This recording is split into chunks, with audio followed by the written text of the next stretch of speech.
Now, the second thing to really understand, now that is another key aspect of holding the violin and having a proper left hand, left finger spacing, is understanding where that left hand is supposed to be placed on the neck of the violin. So if I'm holding the violin, I'm not holding it this way. You might see some violinists like James Ennis, for instance, who's a famous Canadian violinist. Highly recommend you check out his recordings, but and natural. Now, another really important thing to remember to make sure all the fingers and the intonation are in the right place, a lot of students tend to have a flat hand, such as this. But we want to twist the wrist a little bit so our third finger and our pinky are hovering over the fingerboard. Very important that we do that so that we can have better intonation. So we are gently holding onto the violin and we are twisting the wrist just a little bit. You know, sometimes I have students who over exaggerate this left hand, but you really don't have to. You just have to do it just a little bit so the fourth finger is in close proximity of the fingerboard. Because right now I have all the tools to create success in my playing. And all I'm gonna do is just play a scale, A major scale.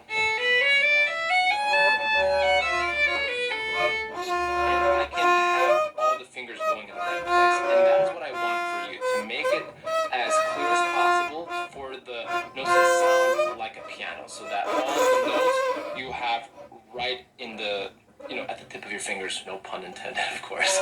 But yes, that is essentially what I want from you. But let's try that once in context.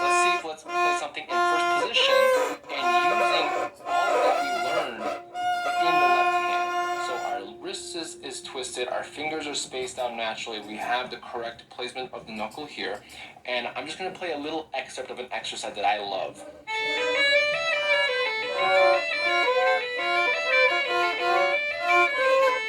Another excerpt could be...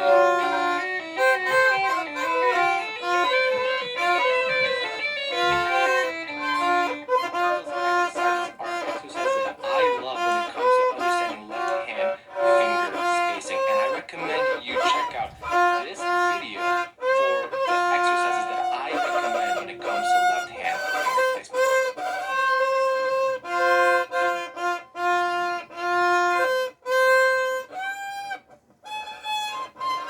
Third position is a key fundamental to learning how to play the violin, but also it gives you an unlimited opportunity to play different parts.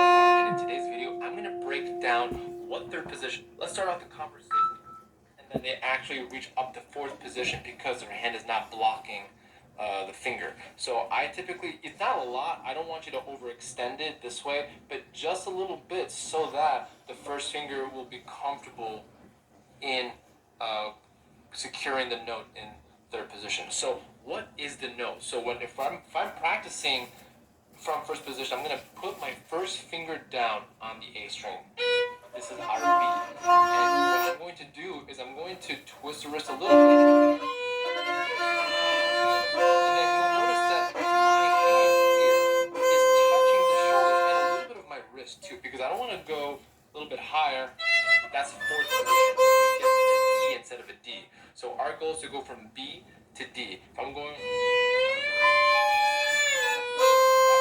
That's the easiest, most efficient way to play in third position or get up to third position. The next thing you want to think about is finger placement. So when I shift in third position, this is my, from my experience and my personal opinion, that I typically use a little bit more finger pad. And that just gives me a little bit more surface area over the notes in which I am playing in a shift. Now, granted, this does not work in every single situation. If I'm doing a slow melodic shift, something that could be played in the 19th century or even 18th century, I want to have a little bit of a flatter finger so that I have that and I am doing this intentionally. Not every single piece of music is going to involve this glissando. This is just for practice purposes. So if I'm playing making really lazy sounds with the first finger, and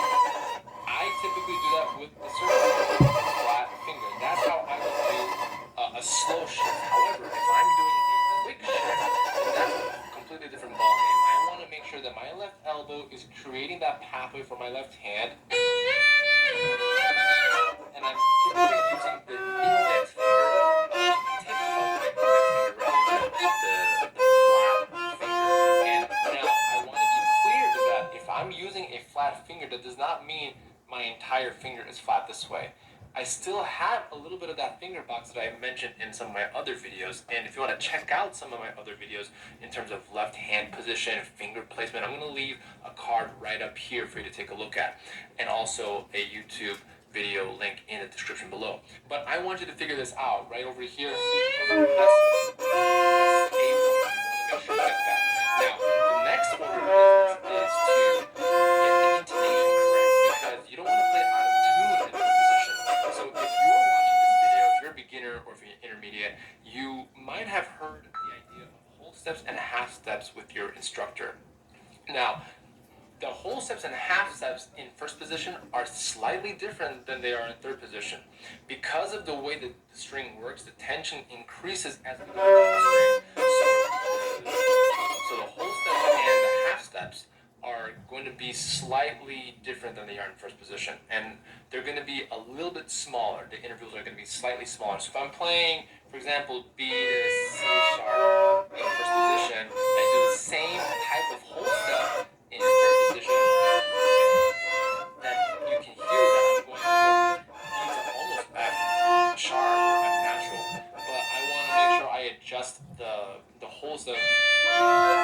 My whole step is going to be slightly smaller than it is in first position. So that is a key element to getting good intonation in third position, is understanding how your fingers are placed depending on the context of the repertoire.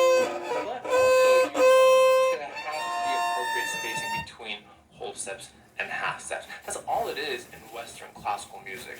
And if you are able to understand the whole steps and the half step feeling, and you're able to listen intently to the notes, you're going to have a much better success with getting intonation.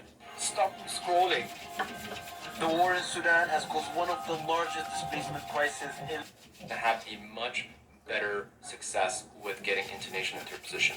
There are plenty of exercises on the internet that you can explore, and other great YouTubers explaining third position exercises, but I'm just going to give you a couple of exercises in this video to help you get started on your journey with third position, or as a refresher in third position. So a simple way to do that is just by playing a D major scale. So you've already established the third position and the D. Because otherwise, if you play, the D is not going to be as much as a little sharp or flat. So make sure that you get that nice tartini tone. Video. So play nice long position.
Broken third, just so that way you can have that C sharp leading tone, because the leading tone in D major is C sharp, because of the 7th scale degree to the 8th scale degree is a half step, so you want to make sure you get that in. A tip and a trick that help my students achieve transformation in third position in a short amount of time is also understanding that in which the angle of the arm in the left hand, left arm is. If I'm playing third position with my elbow all the way here, I'm not having as much authority over the fingerboard as if I have my elbow in slightly. Now, it's not a big difference. I'm not moving a lot, but it's just having that leverage so that your knuckles are slightly above the fingerboard and your accuracy. Accuracy is the goal whenever you are practicing slowly and you're listening with an